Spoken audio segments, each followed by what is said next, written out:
Hemkund Sahib trekking কি খুব কঠিন? আসুন দেখে নিই এই পর্বে।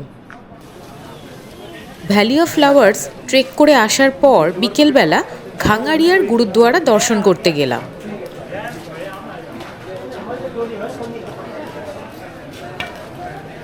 গোবিন্দঘাটের তুলনায় ঘাঙারিয়ার গুরুদ্বারাটি ছোট, তবে আপনি চাইলে এখানে রাত্রিবাস করতে পারেন।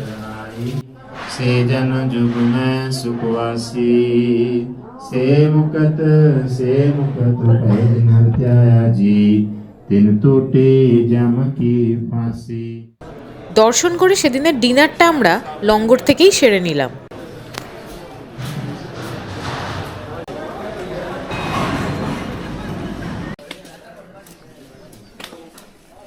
ঘাঙারিয়া থেকে সকাল 8টা নাগাদ আমরা ট্রেকিং স্টার্ট করে দিলাম। ভ্যালি অফ ফ্লাওয়ার্স আমরা যে রাস্তা ধরে গিয়েছিলাম সেই রাস্তা ধরেই আমরা যাব, তারপর চলে যাব একদম সোজা।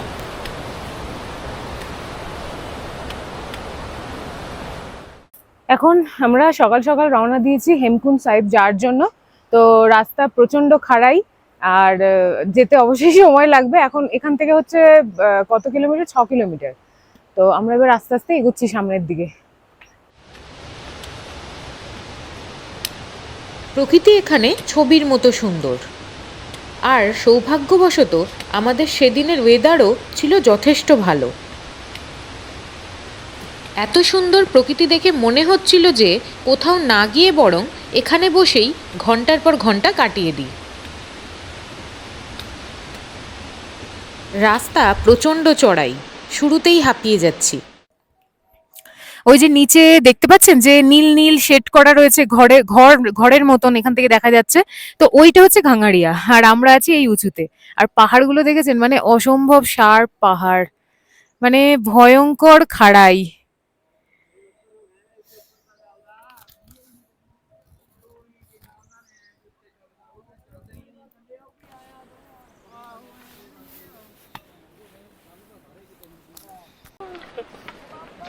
ਕੁਝ ਨਹੀਂ ਨਾ ਮਨੀਗਰ ਸਾਹਿਬ ਵੀ ਬਹੁਤ ਵਾਰੀ ਗਾਂਢ ਹੋਇਆ। ਮੈਂ ਤੇਰੇ ਨਾਲ ਬਹੁਤ ਬੱਚਤ ਹੋ ਜਾਂਦੀ। ਅਸੀਂ ਘਰੋਂ ਤਿਆਰ ਕਿੰਨੇ ਹੋਏ ਨਹੀਂ ਕੱਢਣਾ। ਹਾਂ ਤਾਂ ਪੁਲ ਦੇ ਉੱਪਰ ਦੀ ਪਾਣੀ ਜਾ ਰਿਹਾ ਸੀ, ਪਰ ਦੂਜੇ ਰੋਡ ਤੇ ਅਸੀਂ 12 ਜਾਣੇ ਤੇ।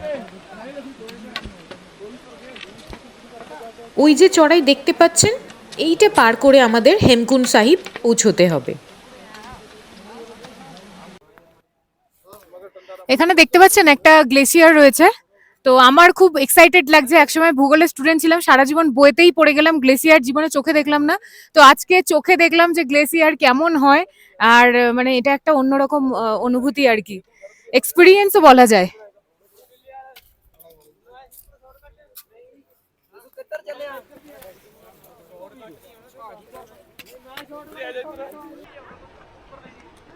এখানেও দেখা যাচ্ছে কিছু নীল রঙের ফুল।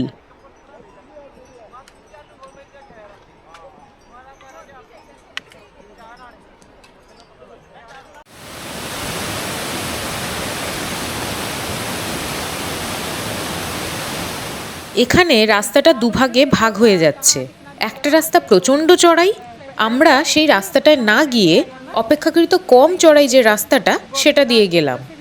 দেখা পেয়ে গেলাম ব্লু পপির। এখানে চারিদিকে অজস্র ব্লু পপি হয়ে রয়েছে। এছাড়াও আরও বিভিন্ন রঙের বিভিন্ন প্রজাতির ফুল আমরা চতুর্দিকে দেখলাম। হেমকুণ্ড সাহিবের কাছাকাছি পৌঁছে গেছি আমরা।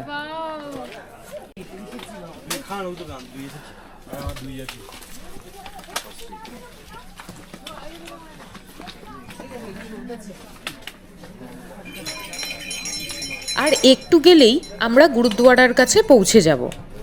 প্রসঙ্গত বলে রাখি, এখানকার রাস্তা প্রচণ্ড চড়াই। আপনারা মনে করলে ঘাঙারিয়া থেকে ঘোড়ায় করে আসতে পারেন। প্রচণ্ড ঠান্ডা রয়েছে, তার সাথে রয়েছে কুয়াশা। নিচে আবহাওয়া পরিষ্কার থাকলেও ওপরের দিকটা কিন্তু সবসময়ই এরকম মেঘাচ্ছন্ন এবং কুয়াশাচ্ছন্ন হয়ে থাকে। অনেকটা উঁচুতে অবস্থান করায় এখানে অক্সিজেন লেভেল কিন্তু বেশ কম, তাই অল্প হাঁটাচলা করলেও যথেষ্ট হাঁপ ধরে যাচ্ছে এখানে।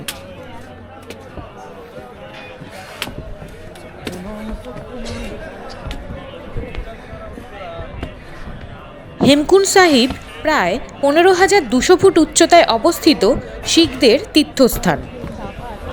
গুরু গোবিন্দ সিংজি পূর্বজন্মে এখানে তপস্যা করেছিলেন বলে বিশ্বাস করা হয়।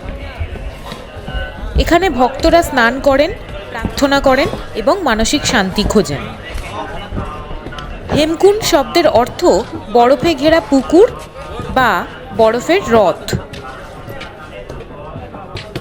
এই হ্রদটির আশেপাশে বরফে ঢাকা 7টি পর্বতচূড়া দেখা যায়, যা সপ্তশৃঙ্গ নামে পরিচিত।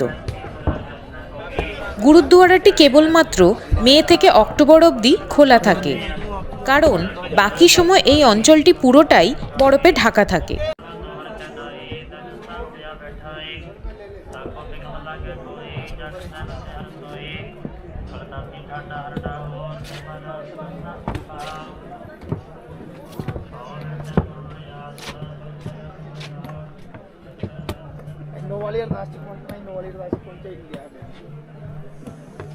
প্রথমেই গুরুদ্বারাতে না ঢুকে আমরা চললাম পৃথিবীর সর্বোচ্চ লক্ষণ মন্দির দর্শন করতে, যেটা এই হেমকুণ্ডের পাশেই অবস্থিত।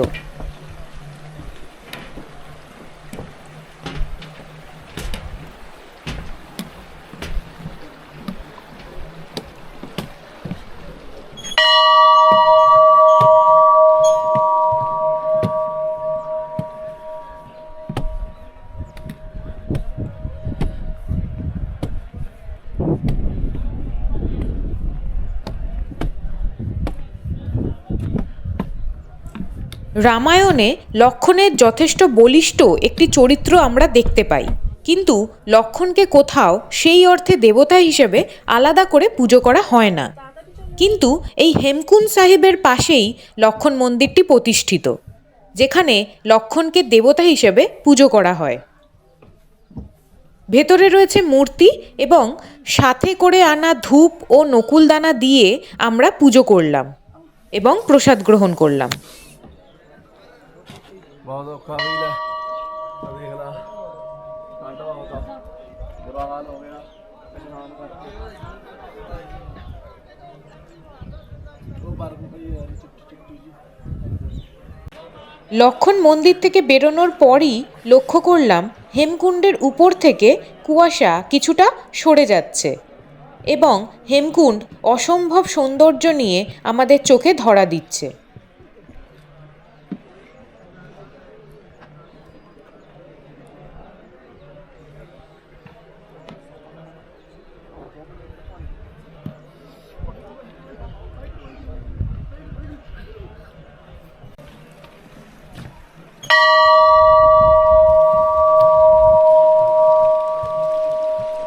এবার চললাম গুরুদ্বারা দর্শন করতে।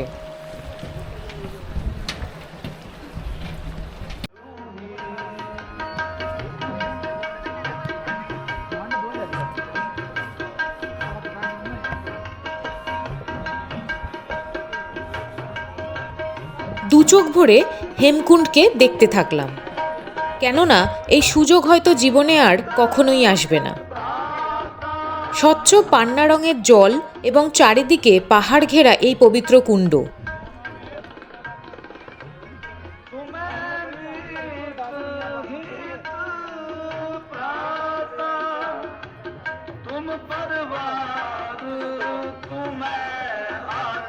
শিখ ধর্মের মানুষেরা এই কুণ্ডে ডুব দিয়ে স্নান করাকে খুবই পবিত্র মনে করেন।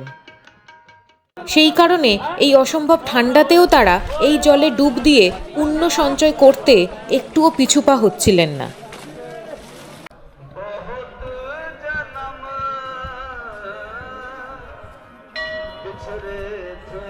এরপরে আমরা গুরুদ্বারাতে প্রবেশ করে সেখানে দর্শন করি এবং মাথা ঠেকাই, কিন্তু ভেতরে যেহেতু কোনো রকম ফটোগ্রাফি অ্যালাউড নয়, সেই কারণে আপনাদের কোনো ছবি বা ভিডিও আমরা দেখাতে পারলাম না।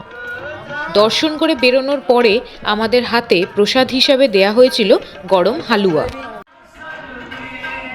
নিচের দুটি গুরুদ্বারার মতো এখানেও কিন্তু লঙ্গরের ব্যবস্থা আছে।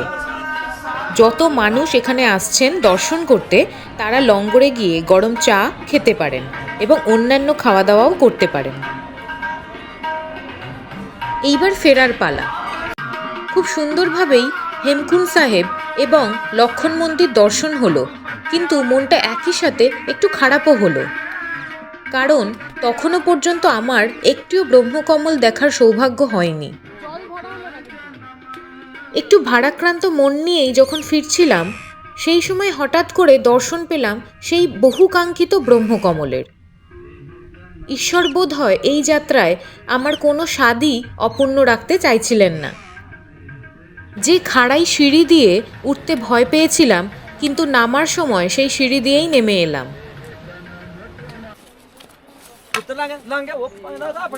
সেই গ্লেসিয়ারের সামনে দিয়েই আস্তে আস্তে নিচের দিকে আমরা নামতে শুরু করলাম।